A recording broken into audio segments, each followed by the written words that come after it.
Alors, on va faire un grand saut dans l'histoire, et puis des Grecs, eh bien, on va passer à un courant assez fécond qui va se développer au XVIe et XVIIe siècle, que les auteurs classiques par la suite vont appeler le courant mercantiliste, donc représenté par trois penseurs français, bien qu'il y ait eu des penseurs britanniques dans ce courant. Antoine de Montchrétien, Colbert qui était le ministre de Louis XIII et de Louis XIV, et Jean Bodin qui est un économiste de cette époque. Donc un courant essentiellement français. Alors, ces mercantilistes ont une analyse intéressante de l'économie politique. Ils pensent en effet que la richesse provient, pour l'essentiel, du commerce. Donc la source de la richesse des nations, elle n'est pas dans la production, elle est dans le fait de commercer, et particulièrement de commercer avec l'étranger. Alors, leur raisonnement est très particulier. Il faut développer les exportations vis-à-vis de l'étranger. L'État doit développer, par exemple, sécuriser les routes commerciales pour que les bateaux puissent acheminer beaucoup de marchandises à l'étranger. Mais en contrepartie, l'État doit aussi fixer des droits de douane très importants pour limiter les importations. Donc les mercantilistes, ce sont des demi-libre-échangistes. Ils sont libre-échangistes du point de vue de la nation, mais ils sont protectionnistes du point de vue des autres. D'accord ? Ce qui, évidemment, si on généralise à l'ensemble des nations, aboutit à la disparition totale du commerce international, puisque tout le monde veut vendre aux autres, mais personne ne veut acheter aux autres. Donc finalement, il n'y a pas d'échange. Hein ? Donc c'est cette idée, donc voilà, c'est le commerce, et particulièrement le commerce international, les exportations, qui vont enrichir la nation. Autre grande idée, ces auteurs vont montrer que, alors à juste titre, ou ça a été décrié depuis, mais ils vont essayer de montrer qu'il existe des lois économiques intangibles. Hein, et notamment, ils vont mettre en évidence la première loi économique relative à la monnaie, qui est un ancêtre de ce qu'on appellera, et ce qu'on développera nous plus tard dans le cours, la théorie quantitative de la monnaie. Ils essayent de montrer que le niveau des prix est corrélé à la quantité de monnaie disponible dans un pays. Autrement dit, plus la quantité de monnaie augmente, et plus les prix augmentent. Donc ça, c'est une loi économique qui met en rapport la proportion d'augmentation des prix par rapport à la proportion d'augmentation de la monnaie. C'est Jean Bodin qui trouve cette loi économique, et ça part d'une observation. Jean Bodin remarque qu'il y a un afflux d'or et d'argent en provenance du Nouveau Monde, puisque depuis 1492, les Amériques sont découvertes, hein, et donc les Espagnols et les Portugais vont importer en Europe une grande quantité d'or et d'argent qui vont piller aux populations locales d'ailleurs, ou qui vont exploiter directement dans les mines. Et donc on s'aperçoit qu'en Europe, il y a une grande quantité d'argent, au sens le métal, et d'or qui circule. Et on s'aperçoit aussi, parallèlement, qu'il y a une très forte inflation, une très forte augmentation des prix. Donc ça, c'est une des premières lois économiques pondues par un économiste. Alors, deuxième courant de pensée, qui est aussi un courant français, donc à cette époque-là, mais rappelez-vous quand même que la France de Louis XIII et de Louis XIV, c'est la principale puissance européenne, et c'est donc la principale puissance mondiale, hein, dans le sens où, évidemment, la Chine, on n'est pas du tout en rapport, ou très peu en rapport avec ce genre de puissance. Hein. Donc, du monde connu, développé, chrétien, ce que vous voulez, évidemment, la France est le pays principal. Et c'est normal, elle va sortir les principaux économistes. Hein. Et on trouve cette corrélation, encore aujourd'hui, si vous voulez, les économistes sont essentiellement américains. Pourquoi sont-ils américains ? Puisque la puissance économique, hégémonique, dominante depuis maintenant 60 ans, eh bien, ce sont les États-Unis d'Amérique. Hein, et on peut remarquer d'ailleurs, pour fermer la parenthèse, qu'à un moment où on parle de crise importante aux États-Unis dans les années 80, on parlait de déclin de l'Empire américain dans les années 80, eh bien, on s'aperçoit qu'il y a une autre école d'économistes qui va tout d'un coup apparaître et qui va être très influente, sont les économistes japonais. Et ça va durer 10 ans, le temps que le Japon retombe dans la crise depuis 1992. Aujourd'hui, il n'y a plus d'économistes japonais qui font parler d'eux sur la scène internationale. À nouveau, ce sont les économistes anglo-saxons. Ça veut dire quoi? Ça veut dire que ce sont les économies dominantes qui génèrent les pensées économiques dominantes. C'est aussi simple que ça. Et bien à cette époque-là, c'était la splendeur de la France et du roi Soleil. Et donc, les économistes étaient volontiers français. Alors ces physiocrates, 18e siècle, François Quesnay, c'est un économiste qui est important parce qu'il a révolutionné en fait ce que l'on savait sur l'économie politique. Il vit à son époque, François Quesnay, donc on peut pas lui reprocher ça, et la France est essentiellement agricole. Donc pour lui, il va avoir une analyse de l'activité économique très particulière, qui colle à son époque, de dire, voilà, la richesse est toujours d'origine agricole.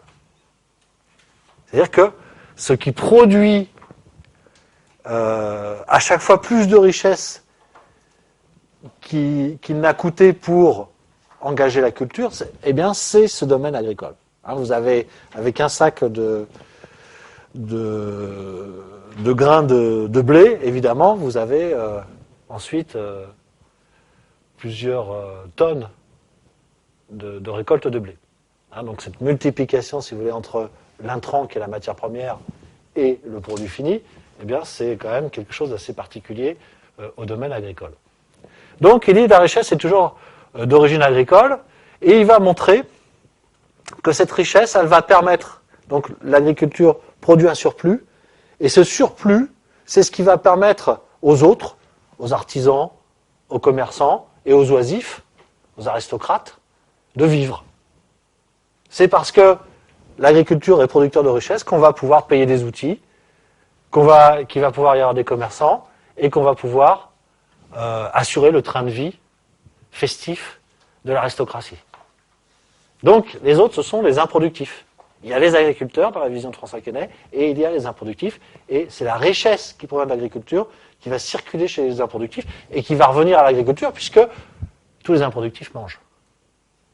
Et donc, ce raisonnement, en termes de circuit économique, est un raisonnement extrêmement moderne, puisqu'il faudra attendre Keynes pour qu'il soit réhabilité par les économistes. Hein, donc déjà, François Quesnay, 3 siècles avant Keynes, eh bien, développe ce raisonnement économique en termes de circuit. Donc, les autres activités, hormis l'activité agricole, sont considérées comme improductives. Alors, cette analyse de François Quesnay est doublement intéressante, outre l'idée du circuit, par le fait que son analyse économique, elle est doublée d'une analyse de la structure sociale. Il va montrer, par exemple, que les propriétaires terriens, qui sont pour une large part responsables du surplus agricole, eh ils ont des intérêts qui sont très différents, très divergents des artisans et des commerçants. Donc ils vont faire toute une analyse de la structure sociale en fonction des intérêts plus ou moins compatibles entre les uns et les autres. Je dis que cette vision est intéressante parce qu'ensuite, tous les classiques, jusqu'à Marx souvent on l'appelle le dernier des classiques, eh bien, toute l'analyse de la structure sociale des classiques et de Marx, elle repose sur cette idée. C'est les intérêts économiques qui font que les gens, ils sont en conflit ou pas. Donc c'est une vision extrêmement intéressante. Alors que dans la pensée libérale, il n'y a pas de conflit. Le conflit est totalement absent, l'idée même de conflit est absente, et tout se passe comme si on était dans un monde aseptisé, où finalement chacun agissait selon son intérêt, mais que l'intérêt des uns n'était pas incompatible avec l'intérêt des autres. En fait, il y a une grosse tentative dans le monde libéral de nier les conflits d'intérêts qu'il peut y avoir entre les groupes sociaux. Alors, les 3 paradigmes de l'économie politique, je vous rappelle, le libéralisme, donc le paradigme libéral, qui est composé de 2 sous-familles, si vous voulez, les classiques, et puis, un siècle plus tard, les néoclassiques. Alors, c'est très embêtant cette terminologie classique et néoclassique est très très embêtante, puisqu'on a l'impression que les seconds sont les héritiers des premiers. Alors, chronologiquement, c'est vrai. Mais en dehors de la chronologie, il y a de très grandes différences au niveau conceptuel entre la pensée classique et la pensée néoclassique. Qu'est-ce qui les rassemble donc?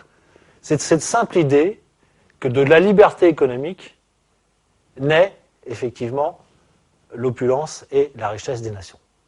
Voilà ce qui unit les classiques et les néoclassiques. Mais par ailleurs, il y a de très très grandes divergences sur tous les concepts économiques quasiment. Ensuite, on a le marxisme. Le marxisme, lui, qui est une théorie critique du capitalisme. C'est donc le deuxième grand paradigme économique. Je ne rentre pas dans les détails parce qu'ensuite, on va voir effectivement les principales idées et le contexte de développement de ces théories. Alors, simplement, chronologiquement, le marxisme, il émerge dans la deuxième partie du XIXe siècle, puisque Marx meurt en 1883, donc c'est un homme du XIXe siècle. Ensuite, on a le courant keynésien qui est presque contemporain, puisque Keynes écrit son ouvrage principal dans les années 30, suite à la crise de 29. Donc c'est presque un contemporain, mais évidemment il est mort en 1946, donc c'est pas totalement un contemporain, mais c'est un économiste qui est relativement proche de nous du point de vue des préoccupations. Donc voilà, vous, ce que vous devez savoir sur les trois grands courants de la pensée économique, ça se limite à ça, et on vous questionnera pas sur des détails, sur des économistes en particulier, ou sur des auteurs qui sont en dehors de ces écoles-là. On constate aujourd'hui qu'il y a les économistes d'aujourd'hui, c'est un monde bien curieux.